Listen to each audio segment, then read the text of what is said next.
अस्सलाम वालेकुम। SM news के साथ मैं हूं सैयद मुकद्दर रज़ा।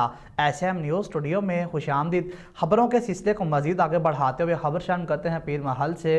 पीर महल के नवाही गांव में मोहम्मद हुसैन के घर में गैस लीकेज की वजह से कमरे में अचानक से आग भड़क उठी और कमरे में 10 अफराद मौजूद थे कि जिनमें से 7 अफराद जहाँ बहक हो गए। इसी हवाले से मज़ीद बात करते हैं अपने नुमाइंदे इरशाद अहमद से। इरशाद, बताइएगा क्या तफसीलात हैं आपके पास? जी बिल्कुल, तफसीलात के मुताबिक पीर महल के नवाही गांव 756 गाफ बे में मोहम्मद हुसैन के घर में गैस लीक होने की वजह से कमरे में आग भड़क उठी। कमरे में 10 अफराद मौजूद थे, जिनमें से 7 अफराद जाँ बहक हो गए। जाँ बहक होने वालों में एक मर्द, एक औरत और 4 बच्चे शामिल हैं। एक की शिनाख्त नहीं हो सकी, जबकि एक मर्द, औरत और एक बच्चे को बचा लिया गया।